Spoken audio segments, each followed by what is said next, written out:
Assalamualaikum warahmatullahi wabarakatuh. Perkenalkan, nama saya Sila Maharani Junius dengan NIM 21016119 dari Prodi Pendidikan Bahasa dan Sastra Indonesia dan Daerah Universitas Negeri Padang. Baiklah, pada kesempatan kali ini saya akan mempresentasikan hasil tugas saya tentang model pembelajaran Project Based Learning guna memenuhi tugas mata kuliah teori pembelajaran bahasa Indonesia dengan dosen pengampu Ibu Yulianti Rashid, SPD, MPD. Baiklah, langsung saja kita masuk ke materinya, yaitu model pembelajaran tentang Project Based Learning. Project Based Learning merupakan sebuah model pembelajaran yang sudah banyak dikembangkan di negara-negara maju seperti Amerika Serikat. Jika diterjemahkan dalam bahasa Indonesia, Project Based Learning berarti sebagai pembelajaran berbasis proyek. Pembelajaran berbasis proyek atau yang disingkat dengan PBL merupakan metode belajar yang menggunakan masalah sebagai langkah awal pengumpulan dan mengintegrasikan pengetahuan baru berdasarkan pengalamannya dalam beraktivitas secara nyata.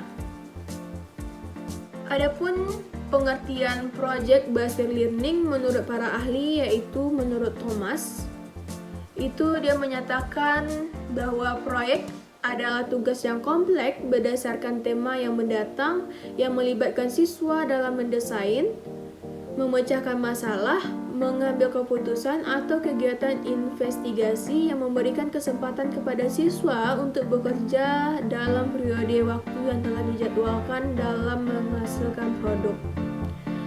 Menurut Baron, itu dia mengatakan bahwa PBL adalah pendekatan cara pembelajaran secara konstruktif untuk pendalaman pembelajaran dengan pendekatan berbasis riset terhadap permasalahan dan pertanyaan yang berbobot nyata yang relevan dengan kehidupan. Sedangkan menurut Blumenfeld, itu menjelaskan bahwa PBL adalah pendekatan komprehensif untuk pengajaran dan pembelajaran yang dirancang agar pelajaran melakukan riset terhadap permasalahan nyata. Selanjutnya ada ciri-ciri pembelajaran berbasis proyek. Yang pertama itu melibatkan para siswa dalam masalah-masalah kompleks, persoalan-persoalan dunia nyata, dimanapun para siswa dapat memilih dan menentukan persoalan atau masalah yang bermakna. Selanjutnya ada para siswa diharuskan menggunakan penyelidikan, penelitian, keterampilan perencanaan, berpikir kritis, dan kemampuan memecahkan masalah saat mereka menyelesaikan proyek. Selanjutnya yaitu memberikan kesempatan bagi siswa untuk belajar dan mempraktekkan keterampilan pribadi pada saat mereka bekerja dalam tim kooperatif maupun saat mendiskusikan dengan guru. Selanjutnya yaitu melakukan refleksi yang mengarahkan siswa untuk berpikir kritis tentang pengalaman mereka dan menghubungkan pengalaman dengan pelajaran. Yang terakhir itu ada berakhir dengan presentasi atau produk yang menunjukkan pembelajaran dan kemudian dinilai atau kriteria dapat ditentukan oleh para siswa. Selanjutnya ada prinsip-prinsip. Jadi prinsip-prinsip pada pembelajaran berbasis proyek yaitu yang pertama ada pembelajaran berpusat pada siswa yang menggunakan tugas-tugas proyek pada kehidupan nyata untuk memperkaya pembelajaran. Yang kedua ada tugas proyek menekankan pada kegiatan penyelesaian proyek berdasarkan suatu tema atau topik yang telah ditentukan dalam pembelajaran.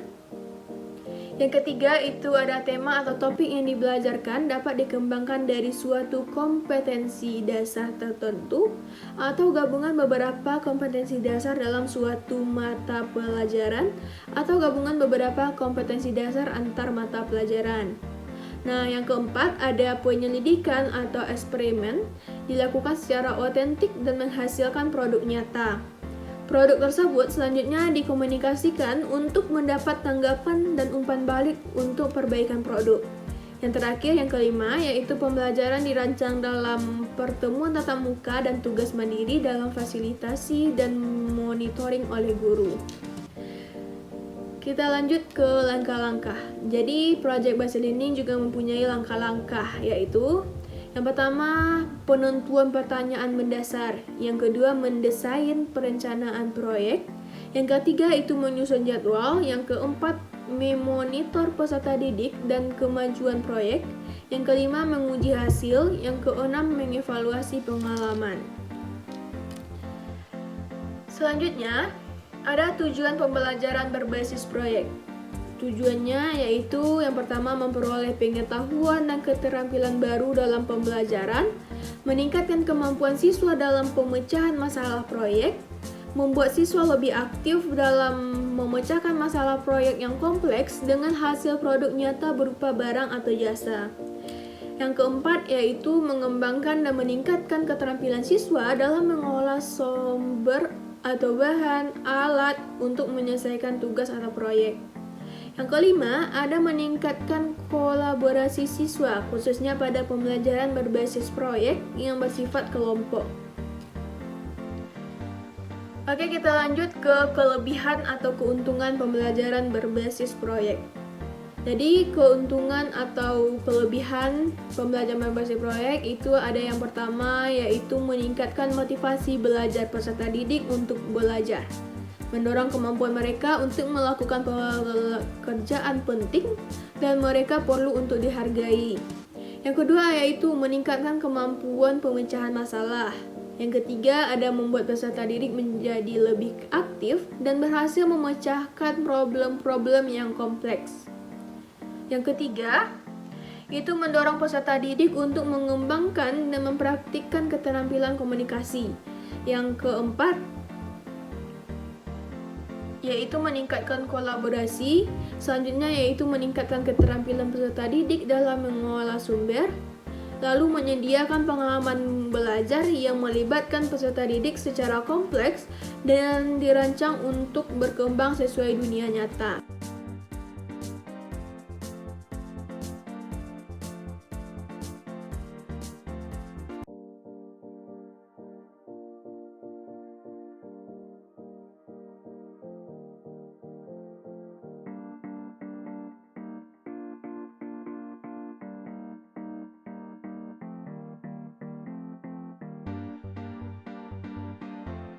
Yang terakhir yaitu membuat suasana belajar menjadi menyenangkan sehingga peserta didik maupun pendidik menikmati proses dalam pembelajaran. Nah, yang terakhir nih ada kelemahan pembelajaran berbasis proyek. Kelemahannya yaitu memerlukan banyak waktu untuk menyelesaikan masalah, membutuhkan biaya yang cukup banyak instruktur yang merasa nyaman dengan kelas tradisional di mana instruktur memegang peran utama di kelas. Ada yang keempat yaitu banyaknya peralatan yang harus disediakan. Peserta didik yang memiliki kelemahan dalam percobaan dan pengumpulan informasi akan mengalami kesulitan. Selanjutnya ada kemungkinan peserta didik yang kurang aktif dalam kerja kelompok. Dan yang terakhir yaitu ketika topik yang diberikan kepada masing-masing kelompok berbeda, dikhawatirkan peserta didik tidak bisa memahami topik secara keseluruhan. Nah, kita masuk ke peran guru dan siswa dalam pembelajaran berbasis proyek atau project based learning.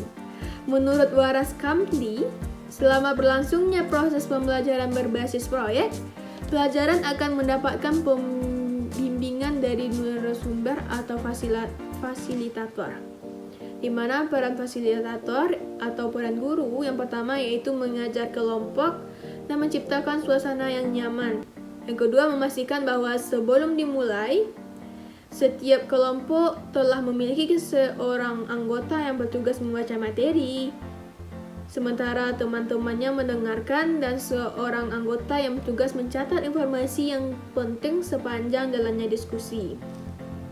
Yang ketiga, ada memberikan materi atau informasi pada saat yang tepat sesuai dengan perkembangan kelompok.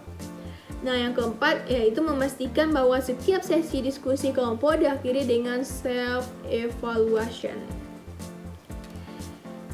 Nah, yang kelima yaitu menjaga agar kelompok terus memusatkan perhatian pada pencapaian tujuan.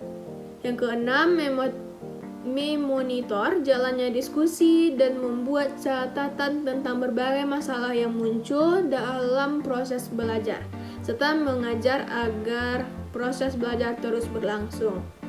Yang ketujuh yaitu menjaga motivasi belajar dengan mempertahankan unsur tantangan dalam penyelesaian tugas dan juga mempertahankan untuk mendorong pelajaran keluar dari kesulitan. Selanjutnya yaitu membimbing proses belajar dengan mengajukan pertanyaan yang tepat pada saat yang tepat secara mendalam tentang berbagai konsep, ide, penjelasan, sudut pandang. Nah, yang terakhir yaitu mengevaluasi kegiatan belajar termasuk partisipasi belajar dalam proses kelompok. Kita lanjut ke peran siswa. Apa sih peran siswa dalam pembelajaran berbasis proyek? Jadi peran siswa dalam pembelajaran berbasis proyek yaitu menggunakan kemampuan bertanya dan berpikir. Yang kedua ada melakukan riset sederhana. Yang ketiga ada mempelajari ide dan konsep baru. Yang keempat belajar mengatur waktu dengan baik. Yang kelima melakukan kegiatan belajar sendiri atau kelompok. Yang keenam yaitu mengaplikasikan belajar lewat tindakan. Yang ketujuh ada melakukan interaksi sosial atau wawancara, survei, observasi, dan lain-lainnya.